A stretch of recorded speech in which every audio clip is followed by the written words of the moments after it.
Thriving is a strong word. I think I'm one of those people who can figure their way out of it and can do so really quickly because I don't love living in that state all the time. I do get a lot of energy by building and creating things. So I find I don't thrive in very stable, routine, non-changing environments.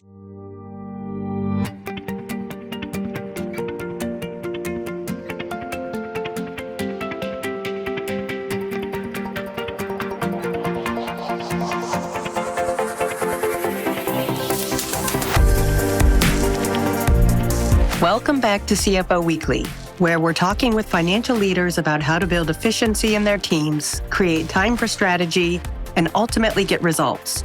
This podcast is brought to you by Personiv, the trusted leader in finance and accounting outsourcing for over 30 years.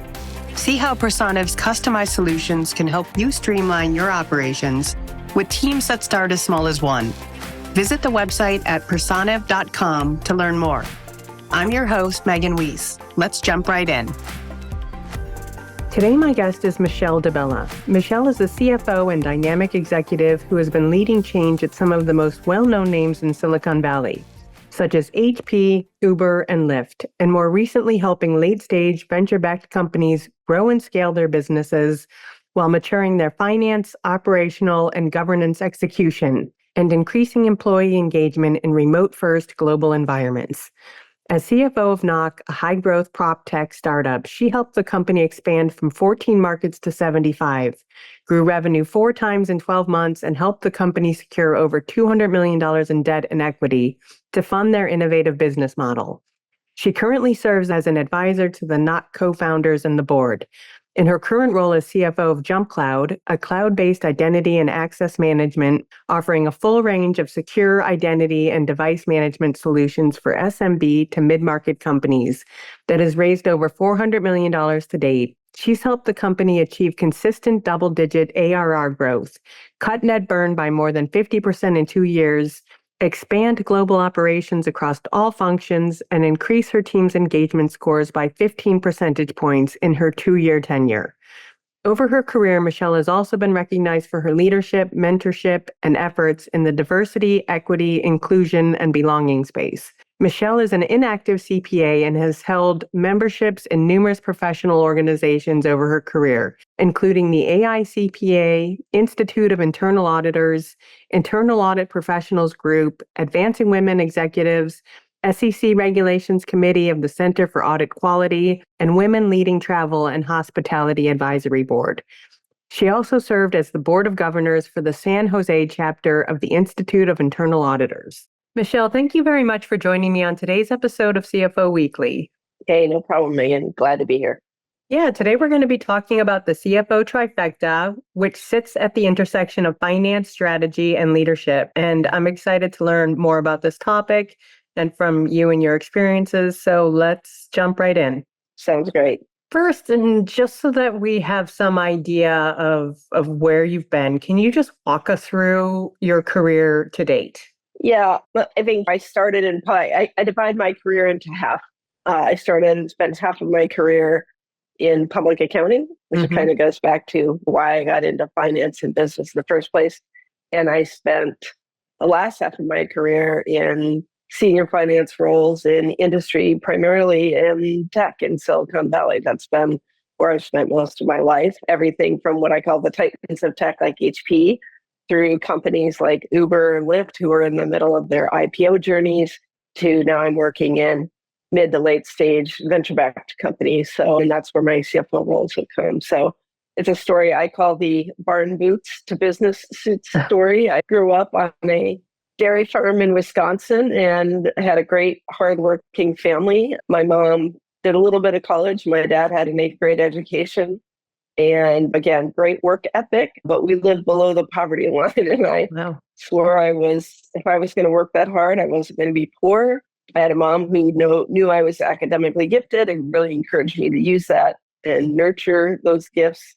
And I was great at math, and I knew math teachers didn't make a lot of money, but CPAs always had work, even in my small town. So that was going to be my backup option, which, like I said, led me to kind of my career in public accounting.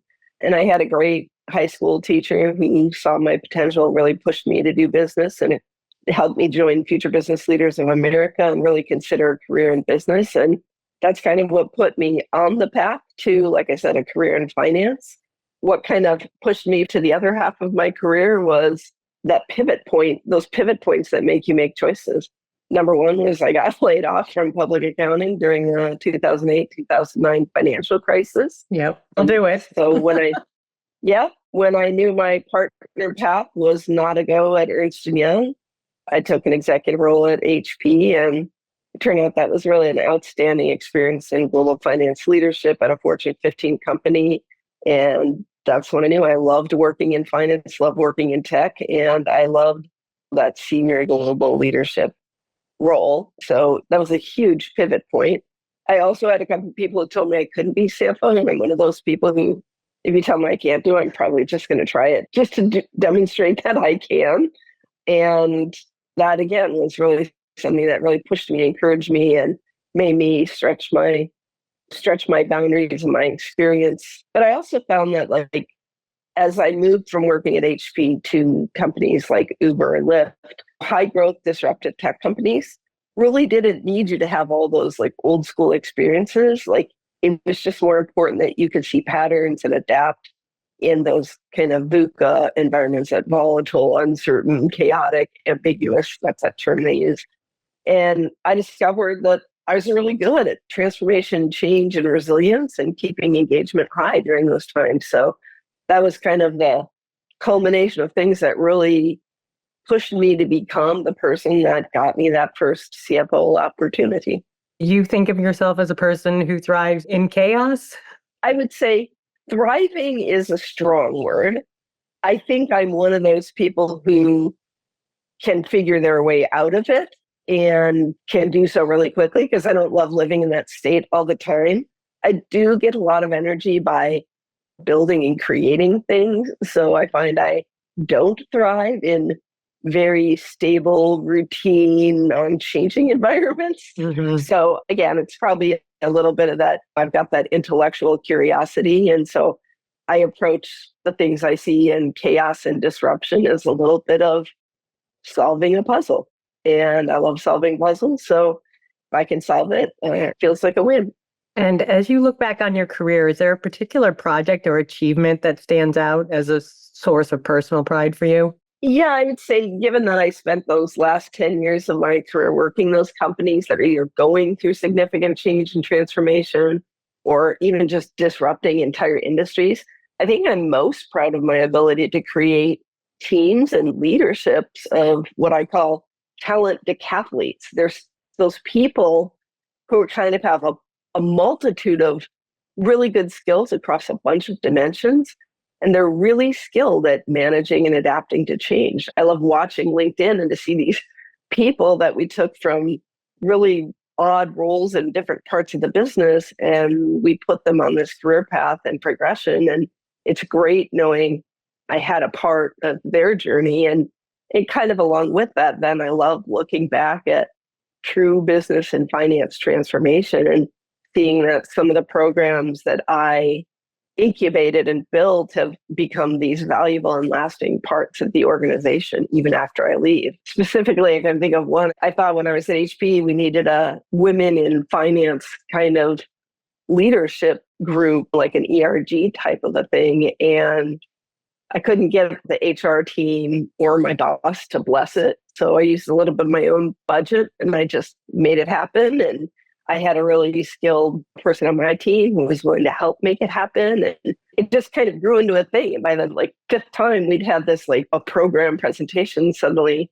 the CFO and our HR business partner were asking to join the program, right? And I talked to the person who led the program after I left. And 2 years ago when I talked to her, it was still running. And that feels good to see, again, that the leaders I built, they're still there. The programs I built, they're still there. That's awesome. So looking at transformation projects, do you find that, is it usually the people, is it the processes, or is it the technology that is the most challenging aspect of a project. It is all of those. Honestly, it really is. If you buy tools to solve it and you don't approach it from the people and process aspect, you just have a really expensive machine that's probably not going to give you what you need. If you get a bunch of people behind you and then you don't enable them with great tools, it's not going to happen either. And even if you have great people and great tools, if you haven't really thought about what the process would look like in your head, and maybe even on a piece of paper, you're not going to be able to maximize either your people or your tools. So I think you can't approach transformation without any of that. I would say if I was going to default to which one you maybe put a little more energy in, it's people. Humans are naturally resistant to change. Even I have some resistance to change now and then. And that's just our nature. We're comfortable where we are. And so getting people's heads and hearts into change and transformation and getting them to trust that there is a better outcome on the other side is really key. So I probably invest a little extra energy in the people, but you got to have all three. And as a CFO who's experienced rapid growth firsthand, can you share any specific strategies that you've employed to maintain financial integrity while scaling a company? I guess you scaled a company 4 times in 12 months, which is amazing. Yeah. And what lessons did you learn from that experience? Yeah, I have 2 big priorities now. And by the way, I learned this firsthand by the HP in a couple of instances, and I've just taken it with me. The first thing you have to do is focus on 3 things: simplification, standardization, and automation. And that should be in your products, in your processes, and your business models. These 3 things, simplification, standardization, automation, are core to how you 10x your capabilities without 10xing your people, your dollars, or the tools. It's just a really critical part of managing resources and scaling well. Companies who do this well, right, have top line growth that way outpaces their financial spend on that. And lesson 2 is don't get over your skis, right? Post-pandemic through early 22 gave us that false sense of security that money was cheap and easy. And despite the fact that we just come out of a period of massive disruption from the pandemic that really totally shut down some businesses, we suddenly came out of it and went crazy. And that first experience as a CFO taught me that you have to align your resourcing plan to something that balances growth and a disciplined cash burn objective. Of just spending cash like it's free and easy and it's coming around the corner, and you're not driving to that self-sustaining model as soon as possible, you're headed for trouble. So you've got to be able to really adapt your spending to your revenue trajectory pretty quickly if things change. Yeah, I love that advice. And I like the focus on simplification, because I think a lot of times when companies start growing, they tend to overcomplicate. And totally. And I think it's also in startups, I think people value innovation so much that the word standardization feels like the opposite of innovation. And I've actually found that the more you standardize, even for your user experience, right? The more you standardize, the more capacity you have for the things that actually need to be differentiated or need to be customized. You customize those things that give you significant value or differentiation in the market. If you're customizing everything in your business, you're missing the opportunity. And how do you balance the immediate financial responsibilities of a CFO with the need for long-term strategic planning? Yeah, I think you kind of have to be thinking of both all the time. There's a phrase I actually heard at a leadership training you were at. I'll give credit to Thayer. It was their program. And they said great leaders are working in the business and on the business, meaning in the business, you're being operational, you're managing day-to-day stuff, metrics, things like that. But you're also working on the business. You're thinking about that next 1 year, 3 year, 5 year thing. One of my early hires here at JumpCloud was a really nice, really experienced senior leader for our FP&A and business finance team, who was going to focus on longer range planning. And I wanted a 3-year strategic plan and rolling planning that had scenario analysis for a range of outcomes. But at the time he came, It was really something I was trying to build for the future. However, our business model is really heavily influenced by hiring and user expansion in our customer base. So when we hit some macro headwinds and our customer base suddenly reduced their net expansion due to a pattern of user contraction, they were doing layoffs and other hiring adjustments to adjust to the new realities of inflation and higher interest rates and tighter capital markets in late 22 and early 23. We were able to use that strategic plan and that scenario analysis to really quickly adapt and make real-time changes to our resourcing plans that conserve the cash we'd raised in 2022. And knowing that capital markets were not going to be our best option for that. And that has held us in great stead against a lot of our competitors and a lot of other tech companies in the same position that we were. And again, it was, if I hadn't been thinking about that long range stuff and planning for our future while I was just trying to do my day job, right, and pay bills and things like that, I don't think we would have been as ready to make those pivots.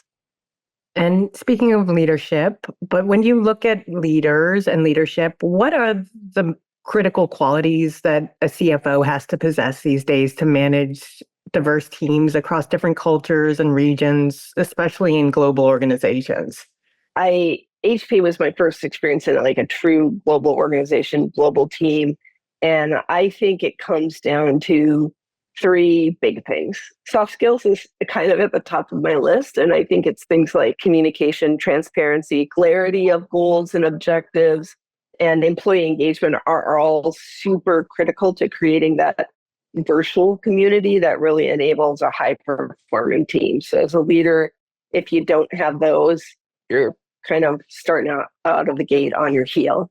I think also clarity and well-documented processes, ownership, accountability, and those measures of success are the things that will allow your teams, particular global teams who may be asynchronous in time zones, it gives them the autonomy needed to work as a global team. And especially in a company like ours, which is remote first, we don't even sit in offices together. So I think, again, that clarity of your goals, success measures, and those processes and accountability for them is really critical. And then my final one is honestly, it's just resilience, grit, and learning how to make the best choices for the company, even when it's not your best interest. And I think one of the, I would say most important but hardest things I had to do was to make a restructuring plan during my first CFO gig. We had a really short cash runway. Back to my first point, make sure you're thinking about that ahead. But we had this short cash runway. We were trying to do a SPAC IPO, but that was fizzling out.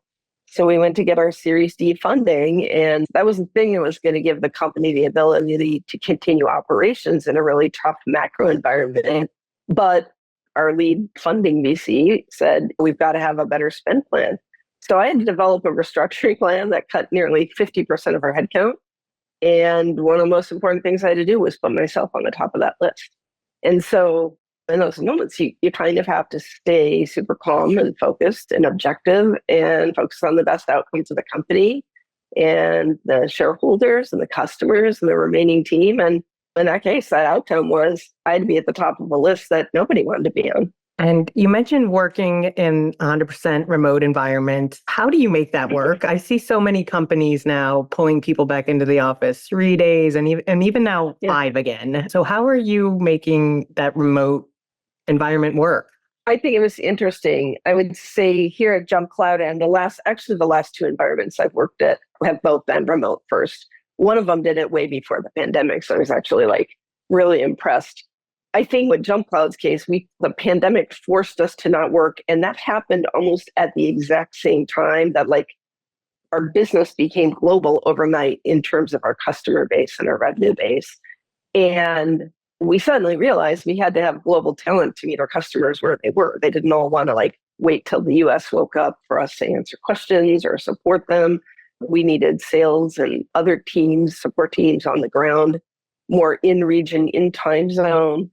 And so we weren't going to start building real estate platforms all over the place. And so remote first was a way to access talent across the globe that could serve a global customer base.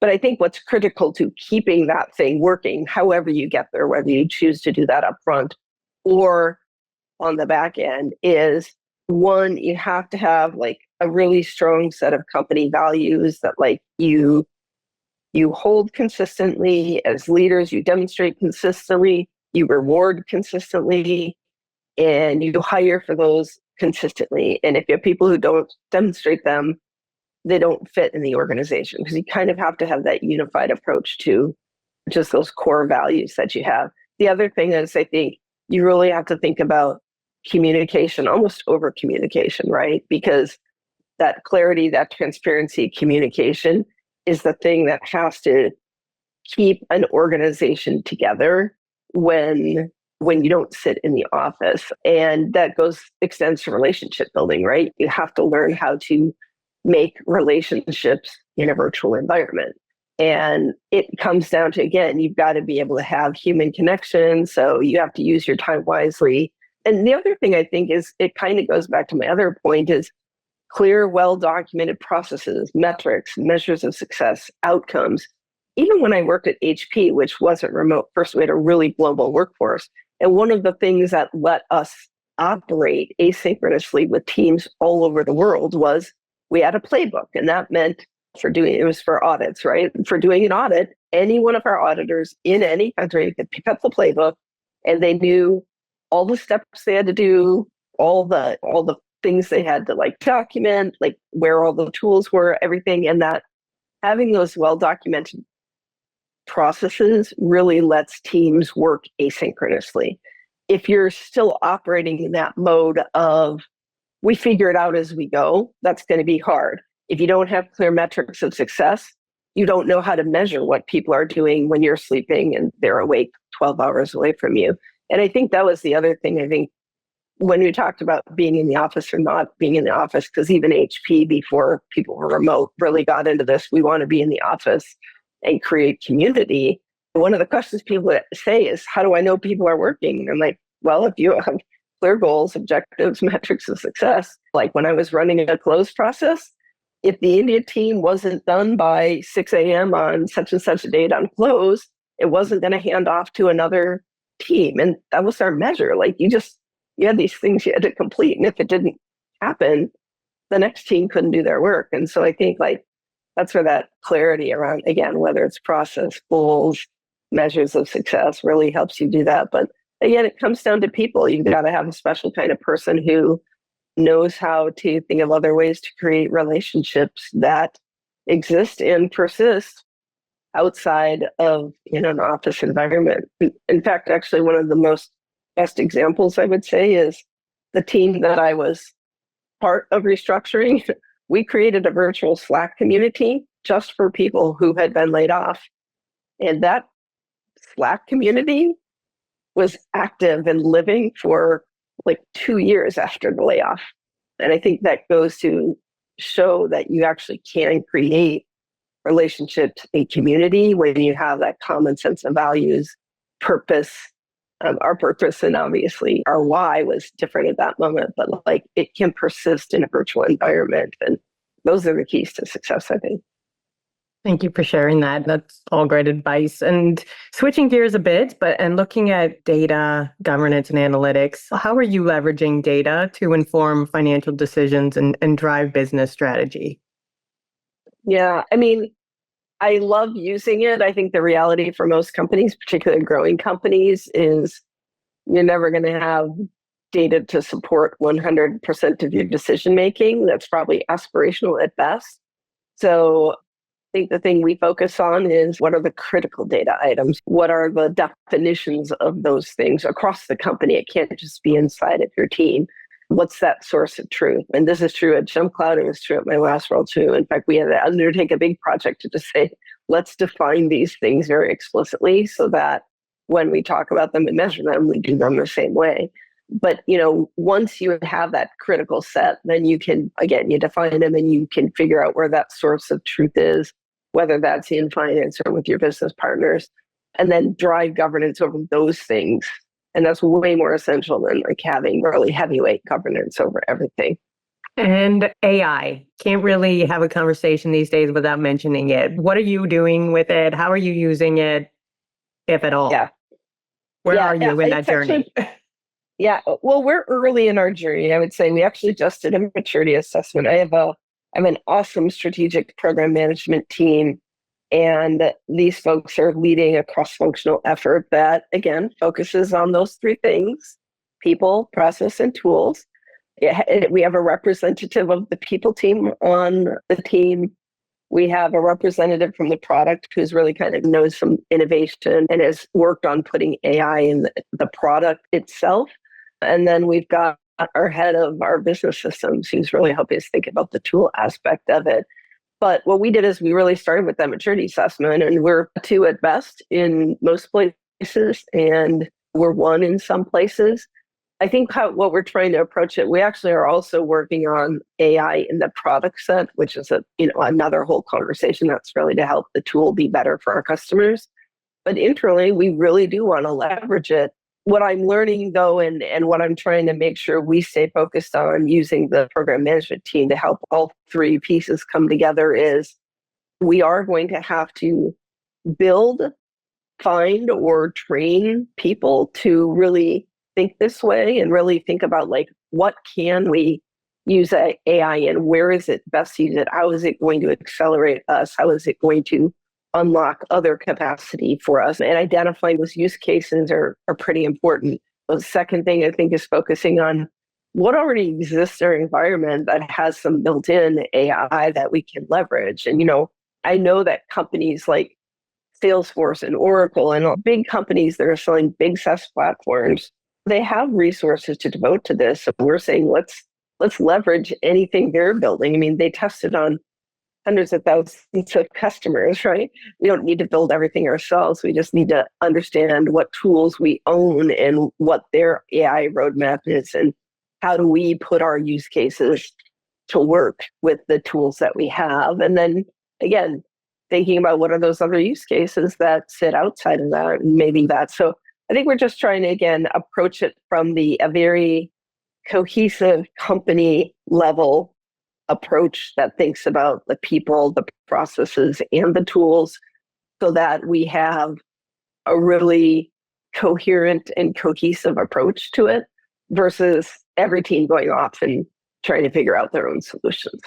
We're getting business partners focused on what are the opportunities and the use cases, and let's find quick ways to pilot them with stuff we have, and let's imagine the art of the possible with the others. And you mentioned your product, but what exactly is it that JumpCloud does? What is the product, and who are your customers? Yeah, we are an identity and access management platform. We are a foundational tool for a lot of SMEs. So customers anywhere from the small 50 to 5,000 kind of range, which I think somewhere in the 1,000 to 5,000 is probably a little more mid-market. We sell a platform that actually has kind of an all-inclusive bundle of a core directory, identity, device management, identity management, SSO, password management, patch management, a bunch of different tools. We're an excellent platform, again, for that SME space where companies are, again, maybe they don't have a sophisticated environment, they just need some baseline tools, or they have a little bit bigger environment with a couple IT people who are really trying to focus on scaling the company efficiently, and it provides them that one platform, single pane of glass. As we get to bigger companies, we can also leverage the pieces of the platform to sell point solutions. Maybe somebody's got a single sign-on mechanism, but they really need to work in a heterogeneous device management tool, and we've got that.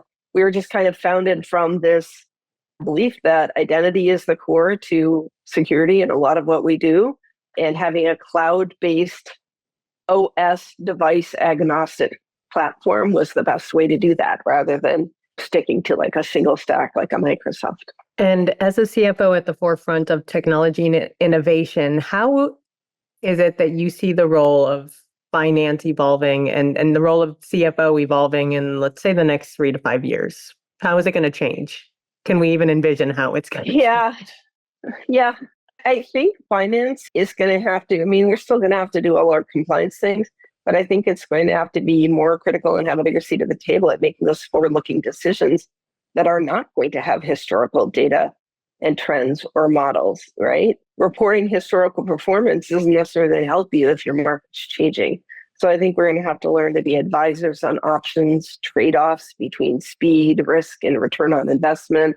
And we're going to have to navigate business support in an environment that changes more quickly than ever before. And I think we are going to have to continually adapt to more automation, AI, data analytics, put those in our models and practices to create internal capacity to solve more complex things and considerations our business models evolve.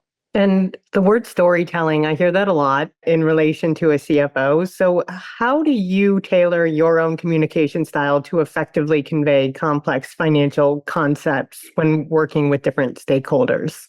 Yeah, I think one is you kind of have to educate people. Some of that is about educating, right? And it's making sure your stakeholders, like your board and investors, know what your North Star metrics are, how you measure them, being consistent in sharing them, and helping them understand the why those are important, right?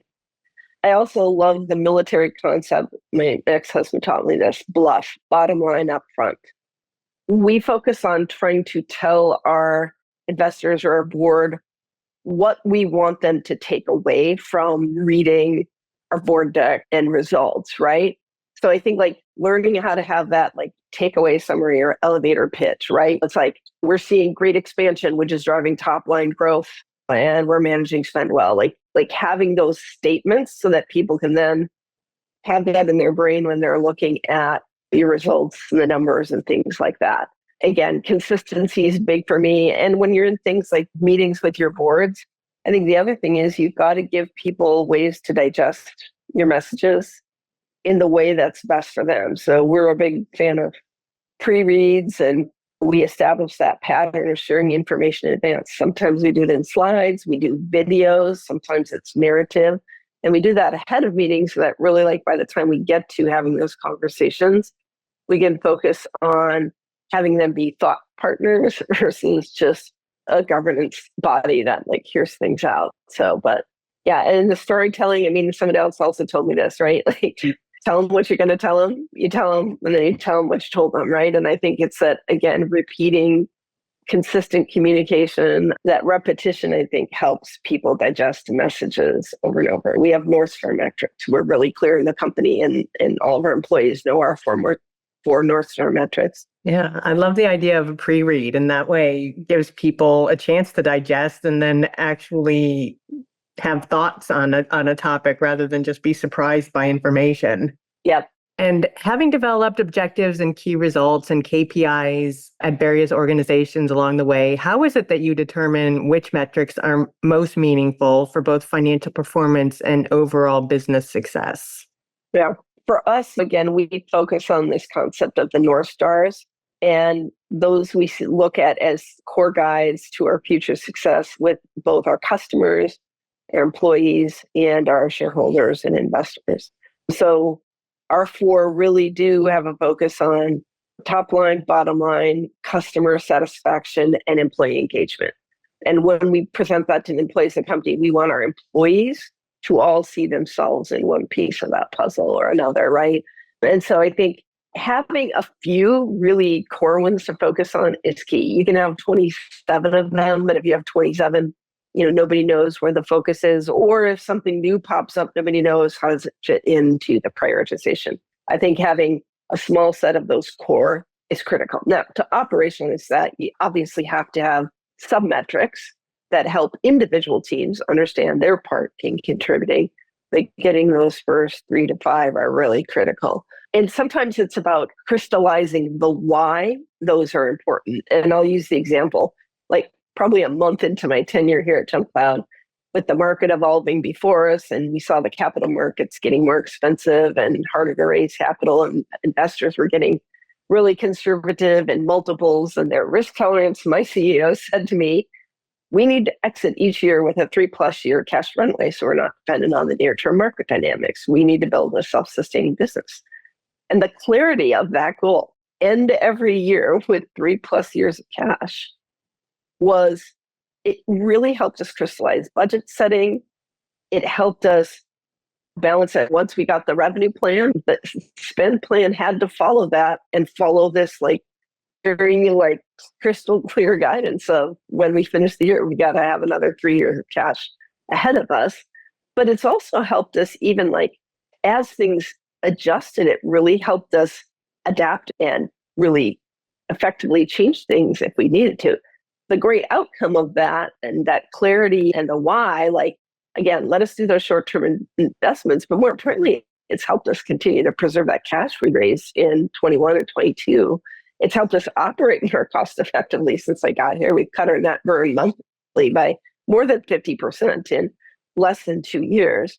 And we've got a path to net burn neutral inside of the next 12 plus months with a healthy cash balance that's earning interest in one of the best interest rates environments I've ever been in as a businesswoman. So it just, like I said, it just having that clarity of that's the outcome that we have to have every year. It crystallized what we needed to do every year once we got the revenue trajectory right.